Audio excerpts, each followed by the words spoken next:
Yo, bila batin itu apa ya? Di dalam hati. Ini di dalam hati artinya tidak tampak. Ya, tidak tampak, tidak terlihat. Tidak terlihat secara luarnya. Ini bila batin itu artinya tidak di dalam tersimpan. Jadi unsur-unsur batin itu adalah unsur-unsur pembangun puisi yang ada dari dalam tidak tampak secara luarnya. Yaitu ada apa saja? Yang pertama, tinggi. Setelah tema, dan nada serta amanah. Jadi manfaat mempelajari unsur-unsur bait ini agar kalian dapat memahami secara mendalam makna yang terkandung dalam kata-kata puisi. Ibu bukakan video pembacaan puisi.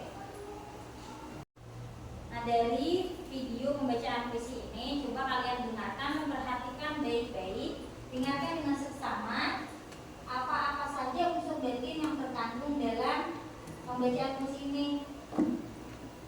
Pohon-pohon pala di bukit,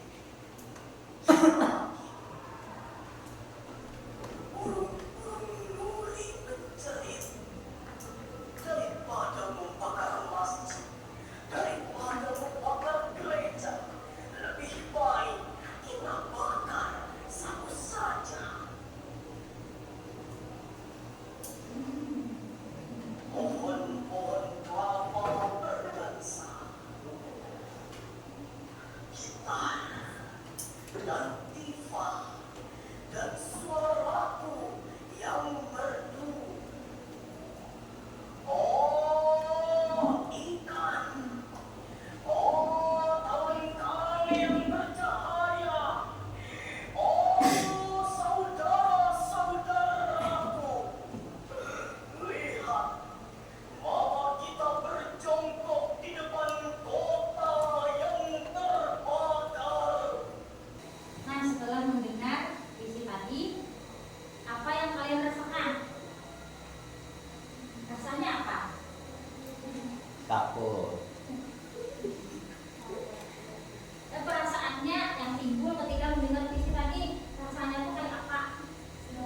Ya, sedih. Terus apa yang menyebabkan kalau sedih? Yang menyebabkan kalian tuh timbul rasa sedih ketika mendengar puisi tadi? Ya, karena nadanya tuh seakan-akan kayak menyayat-nyayat. Soalnya menceritakan temanya tuh tentang apa itu temanya? Tentang permusuhan antar saudara. Tadi ada kalimatnya, permusuhan antar saudara. Dulu di Ambon ada pernah perang saudara yang sesama suku konflik. Jadi di situ kan daripada membakar gereja, daripada membakar masjid, lebih baik membakar sagu. Sagu itu kenapa di sini dijadikan judul? Karena sagu itu makanan khas Ambon. Ini sagu itu makanan khas Ambon. Kalau kita beras ya tadi, kalau di sana sagu daerah timur. Jadi menggunakan kata sagu, lebih baik dia membakar sagu daripada membakar gereja. Soalnya bila konflik pasti kan yang dialami kehancuran, bangunan-bangunan terutama kayak masjid itu dibakar dengan suku-suku. Sebenarnya bersaudara, tapi karena perang gereja dibakar, masjid dibakar. Ini menceritakan tentang kesedihan ya, kesedihan atau kepedihan. Ada kata-kata mamai ya, mamai itu berarti ibu-ibu, ibu-ibu meratapi kesedihan karena kotanya hancur. Jadi pesannya apa yang dapat ditangkap? Pesannya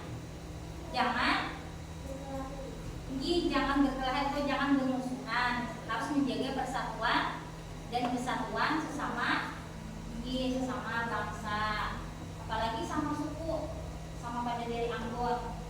Nah, jadi batin puisi adalah unsur pembangun yang tidak tampak langsung dalam susunan kata. Unsur batin puisi sebagai sarana untuk menyampaikan pesan dan perasaan dari syair kepada pembaca. Syair itu bisa yang membacakan atau bisa juga dari pengarangnya langsung. Pertama, tema apa artinya? Tinggi, pokok permasalahan atau gagasan pokok atau ide utama yang dibahas dalam sebuah puisi. tema sebuah visi dapat disampaikan secara langsung maupun tidak langsung. Maksudnya tuh bila secara langsung bisa dari tulisannya dapat langsung kita tangkap. Maksudnya tuh maknanya tersurat. Bilanya yang tidak langsung berarti maknanya tersirat. Tersirat tuh artinya kita setelah membaca belum dapat langsung menangkap pemahaman, tapi harus dulu kita pikirkan secara kritis, baru kita tahu artinya atau maknanya ya. Yang B, perasaan. Perasaan atau feeling adalah sikap penyair terhadap pokok permasalahan dalam puisinya. Biasanya perasaan penyair itu lah terkadang rasanya sedih, terkadang marah, apalagi bahagia. Perasaan yang timbul ketika penyair itu menumpahkan segala pemikirannya dalam sebuah puisi. Makanya timbul rasa dari kalian mendengar puisi contoh yang tadi ya, timbul perasaan sedih atau pilu mendengar pembacaan puisinya. Yang ketiga, nada. Nada atau suasana bisa. Nada merupakan sikap puisi dibacakan atau nadanya itu bisa tinggi, bisa rendah. Nada dalam puisi bisa diketahui dengan memahami unsur-unsur yang tersurat. Yang tersurat itu artinya yang tertulis secara langsung, yaitu bahasa atau ungkapan dalam puisi. Nada berhubungan dengan suasana. Biasanya kebanyakan nada itu yang seperti menggurui atau menasihati. Sama di sini tadi nadanya ada termasuk menggurui ya atau menasihati, karena miris sekali penyair ini melihat keadaan konflik akibat konflik itu. Jadi kata-katanya itu sedikit menggurui kepada masyarakat terutama Ambon yang telah melakukan peperangan saudara. Amanat. Arti amanat apa? Pesan tinggi. Pesan moral atau maksud tujuan yang hendak disampaikan penyair melalui puisi. Meskipun penyair tidak secara khusus ya dan sengaja mencantumkan amanat dalam puisinya, tetapi amanat itu biasanya tersirat di balik kata maupun tema yang diungkapkan penyair. Jadi kemarin sudah mempelajari mengenai unsur-unsur fisik, sudah tahulah, ingatlah unsur-unsur fisik. Dan jadi sekarang mempelajari unsur-unsur batin. Coba kalian baca puisi Penjual Bakso karya Joko Pinurbo. Boleh beberapa kali ya membacanya diulang sampai kalian paham apa itu temanya, bagaimana rasanya ketika membaca, bagaimana nadanya, dan apa amanat yang disampaikan penyair. Coba baca puisi Penjual Bakso. Coba minta identifikasi unsur batinnya. Judulnya Penjual Bakso karya Joko Pinurbo. Ada yang tahu lah temanya apa? Ini tentang kehidupan.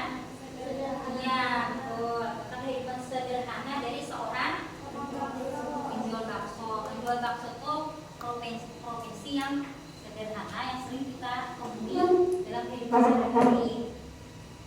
Di sini menceritakan tentang kesederhanaan hidup. Setelah tema, perasaannya gimana? Sedih karena kenapa jadi sedih? Ada kayu ada Mbak.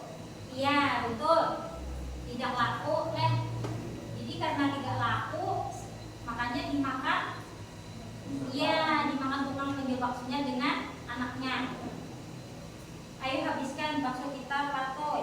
Kalau ini sama anak ya, kasihan ibumu. Kenapa jadi kasihan ibumu? Ya, rasa menghargai kan. Sebenarnya tidak laku, tidak ada penghasil lebihnya. Masih menghargai ibunya. Setidaknya ada kepedulian kita terhadap penjual-penjual yang kelas bawah, ya, kelas menengah bawah.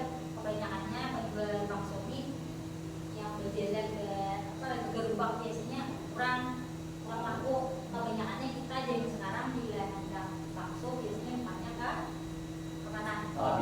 Nah, kalau dia tahu ke warung. Amanatnya apa? Amanatnya yaitu tadi kita harus menambahkan atau menumbuhkan rasa kepedulian kepada sesama manusia, terutama kepada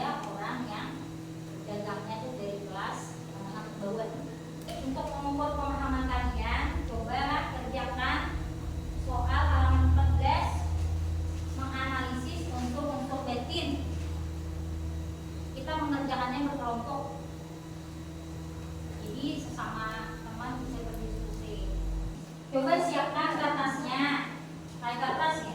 Kerjakannya di kertas selembar. Yang dikerjakan tuh halaman 14, cara manusia menangis, isinya yang di bawah.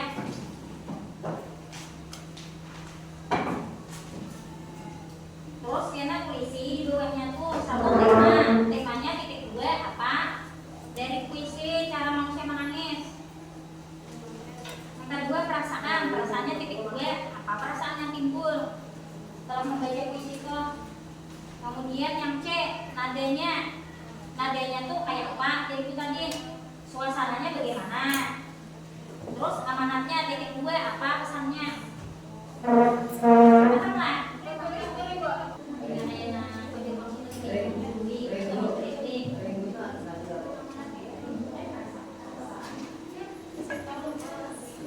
Sedih itu rasa. Nada itu yang kayak sih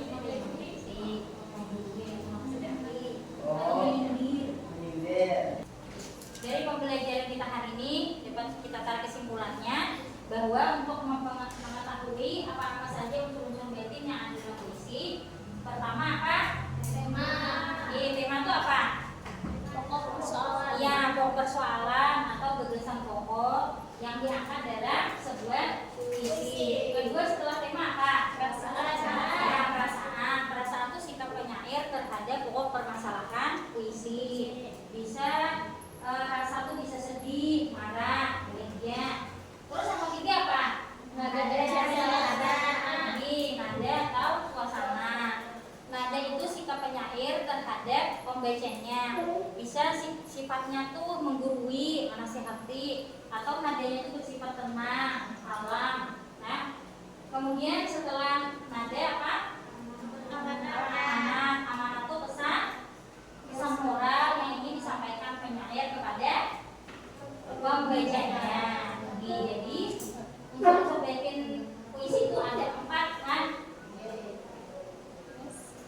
Minggu depan kita membahas tentang menulis puisi berdasarkan cerpen. Nanti pelajari dulu di rumah. Atas segala perhatian dan segala usaha kalian untuk selalu fokus dalam pembelajaran diucapkan terima kasih. Apabila ada terdapat kesalahan maupun kekurangan dari ibu sendiri, ibu mohon maaf. Untuk menutup pembelajaran kita hari ini, mari kita ucapkan hamdalah.